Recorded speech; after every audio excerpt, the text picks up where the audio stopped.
మనం ఇప్పుడు భారత న్యాయ సంహితలో సెక్షన్ 3 సాధారణ వివరణలు జనరల్ ఎక్స్ప్లెనేషన్స్ నేర్చుకుందాం. ఇంతకు ముందు మనం సెక్షన్ 1 అంటే టైటిల్ గురించి, అందులో ఉన్న సబ్సెక్షన్ గురించి, అలాగే సెక్షన్ 2 డెఫినిషన్స్ అంటే ఈ చట్టంలో ఉన్న నిర్వచనాల గురించి నేర్చుకున్నాం. ఒకవేళ మీరు ఇంతకు ముందు వీడియో చూడకపోతే ఇంతకు ముందున్న వీడియోలో చూడండి, అవి మీకు అర్థమవుతాయి. తర్వాత ఇప్పుడు సెక్షన్ 3 జనరల్ ఎక్స్ప్లెనేషన్స్ అంటే ఈ జనరల్ ఎక్స్ప్లెనేషన్స్ అంటే మనం ఈ చట్టాన్ని ఏ విధంగా పాటించాలి అనే వివరణలు ఉన్నాయన్నమాట. ఇప్పుడు సెక్షన్ 3లో సబ్ క్లాజులు చూద్దాం. సెక్షన్ 3 జనరల్ ఎక్స్ప్లెనేషన్స్ అంటే అందులో sub clause 1 throughout the Sanhita every definition of an offence, every penal provision and every illustration of every such definition or penal provision shall be understood subject to the exception contained in the chapter entitled General Exception, though those exceptions are not repeated in such definition, penal provision or illustration. అంటే మనకి chapter 3 general exception అనే ఒక chapter ఉందండి. ఆ chapter లో section 14 నుంచి 44 వరకు కూడా జనరల్ ఎక్సెప్షన్స్ ఉన్నాయి. అయితే ఆ జనరల్ ఎక్సెప్షన్ కింద ఈ జనరల్ ఎక్స్ప్లెనేషన్ అనేది వర్క్ చేస్తుంది. అంటే మనం ఈ చట్టం ప్రకారము ఏం చదివినా లేదు, ఒకసారి చూడండి, వివరణ చెప్తాను. ఈ భారతీయ న్యాయ సంహితలో ఉన్న ప్రతి న్యాయ నిర్వచనము, ప్రతి సెక్షన్ రూపక నిబంధన అంటే ఏ సెక్షన్ ప్రకారం ఏ శిక్ష విధిస్తారు అనేది, మరియు వాటికి సంబంధించిన ప్రతి ఉదాహరణ కూడా సాధారణ మినహాయింపులు అనే అధ్యాయంలో ఉన్న మినహాయింపులకు లోబడి అర్థం చేసుకోవాలి. అంటే ఏ నిర్వచనంలోనైనా లేదా శిక్షా నిబంధనలోనైనా మినహాయింపులు ప్రత్యేకంగా చెప్పలేదు. చెప్పకపోయినప్పుడు కూడా మనకి చాప్టర్ 3 జనరల్ ఎక్సెప్షన్స్ అనే చాప్టర్ ఉంది. తర్వాత వీడియోలో నేర్చుకుంటాం. ఆ జనరల్ ఎక్సెప్షన్ కి లోబడి ఇవన్నీ కూడా మనం ఈ చట్టం అనేది, చట్టంలో సెక్షన్ అనేది అప్లికబుల్ అవుతాయి. అంటే ఇందులో ఒక ఉదాహరణ చూద్దాం, చూడండి. The section in the Sanhita which contain definitions of offence do not express that a child under 7 years of age cannot commit such offence, but the definitions are not to be understood subject to the general exception which provides that nothing shall be an offence which is done by a child under 7 years of age. అంటే ఈ general exception ప్రకారము 7 సంవత్సరాల లోపు ఉన్న ఎవరైనా పిల్ల లేదా పిల్లవాడు ఎవరైనా సరే ఒక నేరం చేస్తే అది నేరంగా పరిగణింపబడదు. అంటే ఆ వయసుని 7 సంవత్సరాల లోపు వయసున్న పిల్లవాడు చేసిన నేరంగా పరిగణింపబడదు అనేది జనరల్ ఎక్సెప్షన్ లో తెలియజేశారు. ఏదైనా ఒక 7 సంవత్సరాల పిల్లవాడు ఒక నేరం చేస్తే ఈ జనరల్ ఎక్సెప్షన్ పరిగణలోకి తీసుకొని ఆ సెక్షన్ అనేది మనం వేయాలా వేయకూడదు అనేది చూసుకోవాలన్నమాట. అందులో మళ్ళీ బి చూడండి, క్లాజ్ లో sub clause B, A police officer without warrant apprehends Chad who has committed murder.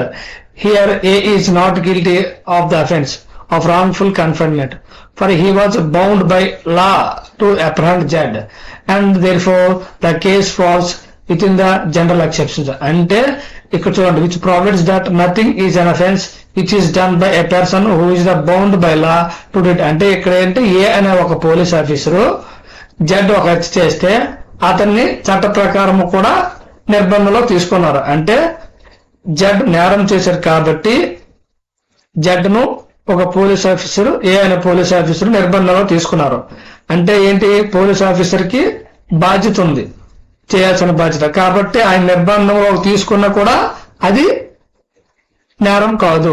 అదే ఒక వ్యక్తి, జడ్ అనే వ్యక్తి నేరం చేయలేదు అనుకోండి, ఏ పోలీస్ ఆఫీసర్ నిర్బంధంలో తీసుకున్నాడు అనుకోండి, నేరం చేయకుండా నిర్బంధంలో తీసుకుంటే అది నేరం అవుతుంది. కాబట్టి ఇక్కడ జడ్ నేరం చేశాడు, ఏ అనే పోలీస్ ఆఫీసర్ అతను అరెస్ట్ చేయాలి బాధ్యతగా, కాబట్టి అతను అరెస్ట్ చేస్తే తప్పు లేదు అనేది ఈ జనరల్ ఎక్సెప్షన్ లో తెలియజేస్తుంది. అలాగే బిఎన్ఎస్ సెక్షన్ 3 క్లాజ్ 2 లో every expression which is explained in any part of this Samhita is used part of this Samhita in conformity with the explanation అంటే ఈ చట్టంలో పుస్తకంలో పదానికి లేదా పదబంధానికి ఎక్కడైనా ఒక స్పష్టమైన అర్థం ఇచ్చారనుకోండి, ఆ పదాన్ని ఆ చట్టంలో ఇతర భాగాల్లో కూడా అదే అర్థంతో ఉపయోగించినట్లు భావించాలి. అంటే ప్రతి పదానికి ఒక నిర్దిష్టమైన అర్థం ఉంది. అంటే మనం ఇంతకు ముందు సెక్షన్ 2లో కొన్ని నిర్వచనాలు నేర్చుకున్నాం. ఆ నిర్వచనాలు ఏంటంటే ఎలా చట్టంలో చెప్పారో అలాగే దాన్ని అప్లికబుల్ చేయాలి, మధ్యలో మార్చకూడదు. అంటే మనం సొంతానికి ఎలాగా పడతారో మార్చడానికి లేదు. ఆ అర్థం మొత్తం చూడండి, ఆ అర్థం మొత్తం చట్టంలో ఒకేలా వర్తిస్తుంది. ఇది చట్టాన్ని సమగ్రంగా ఏకరీతిగా అర్థం చేసుకునేందుకు అవసరమైన నియమము. ఒక పదం అర్థం వివిధ స్థానాల్లో మారకూడదు, అదే ఈ సెక్షన్ చెప్తుంది అనమాట. అంటే ఉదాహరణ చూడండి, injury means any harm illegal caused to body, mind, reputation are property. అంటే గాయం అంటే శరీరము కానీ లేదా మనసుకు కానీ లేదా మన పరువు రాష్ట్రానికి కానీ లేదా ఆస్తికి కానీ విరుద్ధంగా కలిగిన నష్టాన్ని మనం ఇంజురీ కింద చూడొచ్చు. అప్పుడు ఏంటంటే ఇంజురీ అనే పదం చట్టంలో ఏ భాగంలో వచ్చినా ఆ పై నిర్వచనం ప్రకారం అర్థం చేసుకోవాలి. అంటే ఇంజురీ అనేది సెక్షన్ 2లో చెప్తారండి. ఆ సెక్షన్ 2లో సెక్షన్ కూడా ఉంది, సబ్ క్లాస్. ఈ ఇంజురీ అనే పదం చట్టంలో ఏ భాగంలో వచ్చినా అది పై నిర్వచనం ప్రకారమే అర్థం చేసుకోవాలి. ఒక చోట అది ఫిజికల్ వౌండ్ అని, ఇంకో చోట మెంటల్ స్ట్రెస్ అని నచ్చినట్టు అర్థంగా మార్చుకోవడానికి లేదు. అదే ఈ సెక్షన్ సబ్ క్లాస్ 2 తెలియజేస్తుంది. ఇప్పుడు సెక్షన్ 3లో sub clause 3, when property is in the possession of a person's spouse, clerk or servant on account of that person, it is in that person's possession within the meaning of this సంహిత. అంటే ఏం చెప్తుందంటే when property is the possession of a person అంటే ఒక వ్యక్తి యొక్క ఆస్తి, spouse అంటే అతని భర్త లేదా ఆ భార్యకు దగ్గర కానీ, లేదా వాళ్ళకి సంబంధించిన క్లర్క్ దగ్గర కానీ, లేదా సర్వెంట్ దగ్గర కానీ, లేదు ఆ అకౌంట్ అంటే అకౌంట్ ఫర్ అంటే అతనికి ఎవరికైనా అకౌంట్ ఫర్ చేసినట్లే కానీ అలా ఉంటే ఆ వ్యక్తి వాళ్ళ దగ్గర ఆస్తి ఉన్నా లేదా ఆస్తి పత్రాలు ఉన్నా లేదా వస్తువు ఉన్నా ఏదైనా అతనికి సంబంధించింది ఆయనది ఉంటే అది ఆయనకి చెందినట్టే భావిస్తుంది. అంటే ఆ ఆస్తి వాళ్ళ దగ్గర ఉన్నా కూడా అది అతనిలాగే భావిస్తుంది. ఉదాహరణ చూద్దాం, ఏదైనా ఆస్తి ఒక వ్యక్తికి చెందినదిగా ఉన్నప్పుడు అది అతని భార్య లేదా భర్త లేదా ఉద్యోగి లేదా సేవకుడు ఆధీనంలో ఉంచినప్పుడు ఈ సంహిత ఈ సబ్ క్లాస్ ప్రకారం ఏంటంటే ఆ ఆస్తి ఆ వ్యక్తి ఆధీనంలో ఉన్నట్టుగానే పరిగణింపబడుతుంది. ఉదాహరణ చూద్దాం, A person employed temporarily or on a particular occasion in the capacity of a clerk or servant is a clerk or servant within the meaning of this in this subsection. అంటే ఒక వ్యక్తిని తాత్కాలికంగా లేదా ఒక ప్రత్యేక సందర్భంలో క్లర్క్ లేదా సేవకుడిగా నియమిస్తే అతడు కూడా ఈ ఉప విభాగంలో చెప్పిన క్లర్క్ లేదా సేవకుడిగానే పరిగణింపబడతాడు. ఎవరైనా దోచుకుంటే ఆ ఆయిల్ డబ్బా డ్రైవర్ వద్ద ఉన్నా అది యజమాని ఆధీనంలో ఉన్నదిగా భావింపబడుతుంది కాబట్టి అక్కడ దొంగతనం జరిగింది కాబట్టి యజమాని నష్టం కలిగించినట్లే యజమాని వెళ్ళి పోలీస్ స్టేషన్ కంప్లైంట్ చేయొచ్చు అనమాట. ఇంకా ఉదాహరణ 3 చూద్దాం. రమేష్ ఒక కార్యక్రమానికి కేవలం ఒక వ్యక్తిని తాత్కాలికంగా అకౌంట్స్ చూసే పనికి నియమించాడు. అయితే ఆ వ్యక్తి కొంత నగదును తీసుకుని పారిపోయాడు. చట్టపరంగా ఆ వ్యక్తి తాత్కాలికంగా ఉన్నా కూడా అతను ఉద్యోగాన్ని పరిగణింపబడతాడు. అతని వద్ద ఉన్న ఆస్తి రమేష్ ఆధీనంలో ఉన్నదిగా భావింపబడుతుంది. ఆ వ్యక్తి చేసిన దొంగతనం కూడా చట్టబద్ధంగా నిర్ధారించబడుతుంది. అంటే ఇందులో ఏంటంటే మీకు అర్థమైంది కదా, ఇప్పుడు ఒక వ్యక్తి ఆస్తి అతను ఎవరికి ఇచ్చినా సరే అతను దగ్గర ఉన్నట్టు అది పరిగణింపబడుతుంది ఆస్తి. సెక్షన్ 3లో 4 చూద్దాం. In every part of this Sanhita except where a contrary intention appears from the context, words which refer to acts done extend also to illegal omission. అంటే ఈ సంహితలో ప్రతి భాగంలో సందర్భంలో భిన్న ఉద్దేశం వ్యక్తం అవడం తప్ప చేయబడిన చర్యలు అనే పదాలు అన్యాయంగా చేసిన కార్యకలాపాలకే కాకుండా చట్టబద్ధంగా చేయాల్సిన పనులు చేయకుండా వదిలిపెట్టిన పరిస్థితులు కూడా సూచిస్తాయి. అంటే ఉదాహరణ చూద్దాం, చట్టంలో ఒక చర్య అంటే కేవలం ఏదైనా పని చేయడమే కాదు, చట్టపరంగా చేయాల్సిన పనిని చేయకుండా ఉండడము అది కూడా చర్యగానే పరిగణింపబడుతుంది. ఉదాహరణ చూద్దాం, ఒక వైద్యుడు అత్యవసర చికిత్స అవసరమైన రోగిని చూసినా కావలసిన చర్య తీసుకోకుండా నిర్లక్ష్యంగా వదిలేస్తాడు. అతను ఏ పని చేయలేదు కానీ అతను చట్టబద్ధ బాధ్యతను తప్పించుకున్నాడు కాబట్టి ఇది ఇల్లీగల్ ఒమిషన్ అవుతుంది. చట్టపరంగా కూడా ఇది చర్యగా పరిగణింపబడుతుంది. ఒక పోలీస్ అధికారి ముందుగా ఇచ్చిన సమాచారం ప్రకారము ఓ నేరం జరగబోతుందని తెలిసి కూడా చర్య తీసుకోకుండా వదిలేస్తే అతను ఏ పని చేయలేడు. కానీ చట్టబద్ధంగా చేయాల్సిన పని చేయకుండా ఉద్దేశపూర్వకంగా తప్పించుకున్నాడు కాబట్టి అది కూడా యాక్ట్ కింద పరిగణిస్తుంది. సెక్షన్ లో సబ్ క్లాస్ 4 ఏం చెప్తుందంటే, మనము చట్టపరంగా ఒక పనిని చేయాల్సిన పనిని చేయకపోయినా అలాగే చేయకూడని పని చేసినా కూడా యాక్ట్ కింద పరిగణించి ఇక్కడ యాక్షన్ తీసుకోవడం జరుగుతుంది. అలాగే section 3లో clause 5 when a criminal act done by several persons in furtherance the common intention of all, each of such person is liable for that act is the same manner as if it is done by him alone. అంటే ఒక నేరపూరిత చర్యను ఎక్కువ మంది వ్యక్తులు ఒకే ఉద్దేశంతో కలిసి చేసి ఉంటే ఆ నేరానికి ప్రతి వ్యక్తి అతనే ఒంటరిగా చేసేది అన్నట్టు సమానంగా బాధ్యత వహించాలి. ఒక పథకం వేసుకుని అందరూ కలిసి ఒక నేరాన్ని చేయాలని ఉద్దేశించే జరుగుతుంది. అంటే ప్రతి ఒక్కరూ కూడా అదే నేరాన్ని ఒక్కరే చేసినట్టు చట్టపరంగా బాధ్యత వహించాలి అనేది ఈ సెక్షన్ చెప్తుంది. ఉదాహరణకు ఒక దొంగతనం జరిగింది అనుకోండి, ఏబిసి అనే ముగ్గురు కలిసి ఒక చోట దొంగతనం చేయాలని ప్లాన్ చేశారు. ఆ ప్లాన్ చేసేటప్పుడు ఏంటంటే ఆ చోరీ జరిగినప్పుడు ఏ బయటకు నిల్చుని గమనిస్తాడు ఎవరు వస్తాడో లేదనేది. బి ఏం చేస్తాడు, తలుపులు పగలగొడతాడు. సి లోపలికి వెళ్ళి వస్తువులు దొంగతనం చేస్తాడు. అంటే చట్టపరంగా ముగ్గురు కలిసి ఇదే ఉద్దేశంతో ముందుగానే ప్లాన్ చేశారు కాబట్టి ఈ సెక్షన్ కింద అందరూ కూడా ఒకే యాక్షన్ చేసినట్టు లేదా ఒకే దొంగతనం చేసినట్టు పరిగణింపబడుతుంది. అంటే ఇప్పుడు మరి ఇంకా లేదు, ఒక నలుగురు కలిపి ఒక వ్యక్తిని కొట్టారనుకోండి, ఆ నలుగురు కూడా ఒకే ఉద్దేశంతో కొట్టారని భావించి ఈ సెక్షన్ అనేది వర్తిస్తుంది అన్నమాట. అలాగే ఇంకోటి చూడండి, ఒక హత్య అంటే XYZ అనే ముగ్గురు ఒక వ్యక్తిని చంపాలని ముందుగా నిశ్చయించుకుంటారు. ఒకరే దాడి చేసి చంపిన మిగిలిన వారు నేరానికి ప్రోత్సాహకులుగా ఉన్న దగ్గరగానే ఉన్న చట్టపరంగా ముగ్గురు హత్య నేరానికి సమానంగా బాధ్యులు అవుతారు అనేది ఈ సెక్షన్ అనేది తెలియజేస్తుంది. అంటే కామన్ ఇంటెన్షన్ ఉండాలి. ఇక్కడ చూడండి, ఇక్కడ చెప్తుంది కామన్ ఇంటెన్షన్ ఆఫ్ ఆల్ అంటే ప్రతి ఒక్కరికి కూడా కామన్ ఇంటెన్షన్ అనేది ముందుగా ఉండాలి. అంటే కామన్ ఇంటెన్షన్ అంటే ముందుగా ఏదో నేరం చేయాలనే ఉద్దేశం ఉండటం. ఆ ఉద్దేశాన్ని కలిగి ఉన్న ప్రతి ఒక్కరూ నేరం నిజంగా ఎవరు చేశారన్న దానికి సంబంధం లేకుండా ఒక్కొక్కరే చేశారని భావించి శిక్షణ పొందుతారు. ఇప్పుడు section 3లో 6 whenever an act which is criminal only by reason of its being done with a criminal knowledge or intention is done by several persons, each of such persons who joins in the act with such knowledge or intention is liable for the act is the same manner as if the act were done by him alone with the knowledge or intention. అంటే ఒక చర్య నేరంగా పరిగణించబడే ఏ కారణం చేత అయినా అది నేరపూర్తి ఉద్దేశము లేదా నేరపూర్తి జ్ఞానంతో చేయబడింది అయితే ఆ చర్యను అటువంటి ఉద్దేశము లేదా జ్ఞానంతో కలిసి చేసిన ప్రతి వ్యక్తి తన ఒక్కడే ఆ పని చేసినట్లు అదే ఉద్దేశంతో చేసినట్లు పూర్తి బాధ్యత వహించాలి. అంటే ఎవరికైనా నేరపూర్తి ఉద్దేశము లేదా నేరపూర్తి జ్ఞానం ఉండాలి.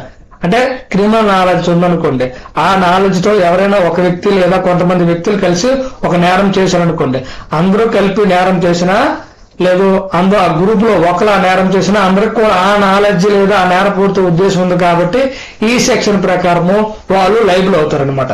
ఈ నిబంధన చూడండి, ఈ నిబంధన అనేది నేరపూర్తి ఉద్దేశం లేదా జ్ఞానము ఉన్నప్పుడే ఈ చర్య నేరం అవుతుందని చెప్తుంది. అటువంటి ఉద్దేశం కలవారు చేసినారు కాబట్టి అందరూ కూడా ఒక్కొక్కరే చేసినట్టు బాధ్యులు అవుతారు. అంటే ఉదాహరణ చూద్దాం చూడండి, AB అనే ఇద్దరు కలిసి ఒక ఇంటి విద్యుత్ లైన్ నుంచి లూప్ లైన్ లో కరెంట్ లాగారనమాట. అక్రమంగా విద్యుత్తులు తీసుకెళ్లారు. వారిద్దరికి కూడా అది చట్టవిరుద్ధమని తెలుసు కాబట్టి ఆ పని నేరం అవుతుంది. దానిని వారు తప్పుడు ఉద్దేశంతో చేశారు లేదా తప్పు తెలిసి చేసినందున AB ఇద్దరు కూడా ఒక్కొక్కరే చేసినట్టు బాధ్యులు అవుతారు ఈ సెక్షన్ కింద.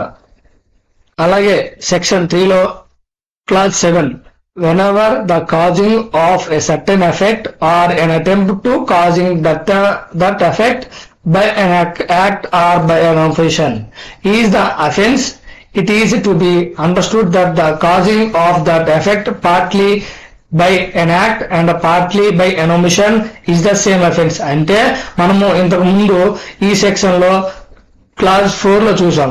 అలాగే ఏంటంటే ఏదైనా ఒక ఫలితాన్ని లేదా ప్రభావాన్ని వ్యక్త చేసే చర్య ద్వారా లేదా చేయాల్సిన పని చేయకుండా వదిలేయడం ద్వారా ఒక చర్యను నేరంగా పరిగణించవచ్చు. ఈ ఫలితాన్ని కొంత చోట చేయడం ద్వారానో లేదా పనిని చేయకుండా వదిలేయడం ద్వారానో కలిగించడాన్ని నేరంగా పరిగణిస్తారు. అంటే ఇంచుమించుగా ఈ రెండు కూడా చిన్న చిన్న తేడాలు ఉంటాయి. Sub clause 4 sub clause 7. అంటే ఇక్కడ చూడండి, A initially causes death partially by illegal omitting to give Jad food and partially by beating Jad, A has committed murder. అంటే ఏ అనే వ్యక్తి జడ్ అనే వ్యక్తిని చంపాలనే ఉద్దేశంతో నిర్ణయించుకుంటాడు. అతను జడ్ కు భోజనం ఇవ్వకుండా ప్రాణం పోయేలా వదిలేసి అలా కొంతకాలం తర్వాత అతను నీరసపడిపోతాడు. ఆ నీరసపడిన టైంలో అతను జడ్ ఏం చేస్తాడంటే జడ్ ని కొడతాడు. కొట్టడానికి ఏడవుతాడు, మరణిస్తాడు. అంటే ముందు ఆయనకు భోజనం పెట్టకుండా వదిలేశాడు, తర్వాత కొట్టాడు. అంటే ముందు ఒమిషన్ జరిగింది, తర్వాత యాక్ట్ జరిగింది కాబట్టి అక్కడ మర్డర్ జరిగింది. కాబట్టి అక్కడ మర్డర్ ప్రకారము అతనికి శిక్ష, మర్డర్ కేసు ప్రకారము శిక్ష విధిస్తారు. అంటే యాక్ట్ అండ్ ఇల్లీగల్ రెండు కూడా ఒక నేరం అవుతాయి. కొంతమంది ఉద్దేశపూర్వకంగా బాధ పెట్టే చర్యలతో పాటు ఉద్దేశపూర్వకంగా చేయాల్సిన పనులు చేయకుండా ఉంది, దానివల్ల కూడా నష్టం కలిగిస్తారు. ఈ రెండు కలిపి ఒక నేరంగా చట్టం అనేది పరిగణిస్తుంది. ఉదాహరణ చూద్దాం. ఏ అనే వ్యక్తి తన కుటుంబంలో వృద్ధుడైన బిను చంపాలని నిర్ణయించుకుంటాడు. మొదటగా అతను బికి భోజనం ఇవ్వకుండా 10 రోజుల పాటు వదిలేస్తాడు. అదేంటవుతుంది, ఇల్లీగల్ ఒమిషన్ అవుతుంది. తర్వాత బి బలహీనంగా మారిన తర్వాత అతన్ని కొడతాడు. అప్పుడేమవుతుంది, యాక్ట్ అవుతుంది. అప్పుడు బి మృతి చెందుతాడు. ఆ చర్య వల్ల మృతి కలిగింది కాబట్టి ఒక నేరంగా పరిగణింపబడుతుంది. ఏ అనేవాడు దానికి శిక్షార్హుడవుతాడు. అలాగే సెక్షన్ 3 లో క్లాజ్ 8 అంటే when an offense is committed by means of several acts, whoever intentionally cooperates with the commission of that offense by doing any one of those acts either singly or jointly with any other person commits that offense. అంటే ఇది ఒక నేరము అనే చర్యల ద్వారా జరిగినప్పుడు ఆ నేరాన్ని జరగడానికి ఉద్దేశపూర్వకంగా సహకరించిన వ్యక్తి కూడా అదే నేరానికి బాధ్యత అవుతుందని చెప్తుంది అనమాట. ఒక్కటైనా చిన్నది అయినా నేరానికి సహకరించిన చర్య చేసినా చాలు. ఆ నేరము అనేక చర్యల ద్వారా జరిగితే వాటిలో ఏదైనా ఒక చర్యను ఉద్దేశపూర్వకంగా చేసి ఆ నేరానికి సహకరిస్తే ఆ వ్యక్తి ఆ నేరాన్ని చేసినట్టే పరిగణింపబడతాడు. ఈ సెక్షన్ ప్రకారం ఒక్కడే చేసినా, ఎక్కువ మందితో చేసిన, చిన్న నేరమైనా పెద్ద నేరమైనా ఏదైనా సరే ఎక్కువ చర్యలు అంటే ఒకసారి కొట్టాడు, ఇంకోసారి తిట్టాడు, ఈ రెండిట్లో కొట్టడం అనేది ఉంది కాబట్టి ఆ కొట్టే దాని ప్రకారం ఉద్దేశం ఉంది కాబట్టి ఆ దాని ప్రకారం అనేది ఆయన శిక్షార్హుడు అవుతాడు. ఉదాహరణ చూద్దాం. A and B agree to murder Jad by several and at different times, giving him small doses of poison. A and B administer the poison according to the agreement with intent to murder Jad. Jad dies from the effect several doses of poison so administered to him. Here A and B intentionally cooperate in the commission of murder, and as each of them does an act by which the death is caused, by they are both guilty of the offense though their act are separate. A మరియు B కొంచెం మోతాదులో విషం ఇచ్చి జడ్ని చంపాలని plan చేస్తారు. ఇద్దరు వేరు సమయాల్లో జడ్కి చిన్న విష మోతాదులు ఇస్తారు. చివరికి జడ్ చనిపోతాడు. ఇక్కడ ఏ మరియు బి వేరుగా చర్యలు చేసినా ముందుగానే ఉద్దేశంతో కలిసి ప్లాన్ చేశారు కాబట్టి అందువల్ల ఇద్దరు కూడా హత్య చేసినట్టే పరిగణింపబడతారనేది ఈ క్లాజ్ అనేది తెలియజేస్తుంది అనమాట. ఉదాహరణ చూద్దాం. A and B are joint jailers and as such have the charge of Jad. అంటే ఇక్కడ A, B జాయింట్ జైలర్స్ అంటే జైల్లో పనిచేసే అధికారులు. అలాగే వాళ్ళు ఎవరికి ఛార్జ్ అంటే ఎవరికి అధికారులు అంటే జడ్ అనే ఒక ముద్దాయికి అనమాట. అయితే alternatively for 6 hours at a time. అంటే వీళ్ళు ఏం చేస్తారంటే ఈ జైల్లో 6 hours కి డ్యూటీలు మారుతూ ఉంటారు. A and B intent to cause death అంటే వీళ్ళు ఏమనుకుంటారు, ముందు కూడా ఇంటెంట్ అదే జడ్ చంపాలని ముందుగా ప్లాన్ చేశారు. Knowingly cooperate with causing that effect by illegal omitting. అంటే ఇల్లీగల్ ఒమిటింగ్ అనేది మనం ఇంతకు ముందు మనం నేర్చుకున్నాం. అంటే ఇవ్వాల్సింది ఇవ్వకపోవడము లేదా చేయాల్సింది చేయకపోవడము. అంటే ఇలాంటి కోఆపరేట్ చేసుకోవడం, అతనికి ఆహారం ఇవ్వకుండా each during the time of his attendance for to furnish Z with food supplied to them for the purpose. అంటే అతనికి ఏంటంటే అతనికి ఫుడ్ ఇవ్వకుండా ముందుగానే ప్లాన్ చేసుకున్నారు. Z dies the hunger, both A and B are guilty of the murder Z. అతను ఏం చేశాడు, ఆకలితో చనిపోయాడు. అయితే ఈ ఆకలితో చనిపోయినందుకు ఎవరు, ఇద్దరు కూడా కారణమే. కాబట్టి వేరువేరుగా చేసినప్పుడు కూడా ఇద్దరు కూడా చేసినట్టే పరిగణన పడుతుంది ఈ సెక్షన్ ప్రకారం. కాబట్టి ఇద్దరు కూడా ఆ సెక్షన్ కు సెక్షన్ అందులో సి చూడండి. ఉదాహరణ A jailer has the charge of Z a prisoner. A intending to cause Z death. Illegal omits to supply Z with food, in consequences of which jad is much reduced his strength, but the starvation is not sufficient to cause his death. A is dismissed from his office, and B succeed him. B without collusion or cooperation with A illegal omits to supply jad with food, knowing that he is likely thereby to cause jad's death. Jad dies of hunger. B is guilty of murder, but A is did not cooperate with B. A is guilty only on attempt to commit murder. అంటే ఇక్కడ ఇద్దరు వేరు jail కలిసి చేయలేదు. ఏ అనే jail మొదట ఉన్నాడు, అతను ఉద్దేశంతో జడ్కి ఆహారం ఇవ్వలేదు. అయితే ఈ జడ్ బలహీనంగా చేస్తుంది కానీ చంపడానికి సరిపోదు. అయిన తర్వాత బి అనే జైలు వస్తాడు, అతనికి ఏతో ఎటువంటి ముట్టడి లేదు, అంటే ఎటువంటి సంబంధం లేదు. కానీ తనందరూ తానుగా జడ్ ఆహారం ఇవ్వకుండా అప్పుడు ఇవ్వలేదు. అతను ఎప్పుడు అవుతాడు, జడ్ చనిపోతాడు. పూర్తి బాధ్యత ఎవరిస్తారు, హత్య ఉద్దేశం సహకరించారు. కాబట్టి ఏ అతను బితో కలిసి పనిచేయలేదు కానీ ఒక భాగం మాత్రమే చేశాడు కనుక అతను హత్యాయత్నం చేసిన నేరానికి బాధ్యత అవుతాడు.